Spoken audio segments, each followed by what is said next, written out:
কোন দিকে যাস তোর রহিমকে ফেলে? কোন দিকে যাস তুই তোর খালিককে ফেলে? কোন দিকে যাস তুই তোর গফফারকে ফেলে? আমি রবকে তুই ফজরের নামাজ না পড়া সত্ত্বেও সকালে ঘুম থেকে ওঠার আগে নাস্তার ব্যবস্থা আমি আল্লাহ কি তোকে করে দিই নাই রে বান্দা? আমি কি করে দিই নাই?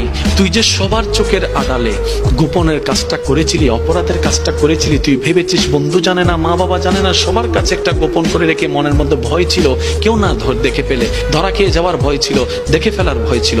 আমি রবি তখন রহমত দিয়ে তোকে আড়াল করে রেখেছিলাম, আড়াল করে রেখেছিলাম। যদিও তুই আমার জমিনে দাঁড়িয়ে আমার হুকুম অমান্য করছিস, ফেরেশতারা বারবার বলে মাওলা তোমার জমিনে হুকুম অমান্য করছে, তারপরে তো দয়া করো কেন?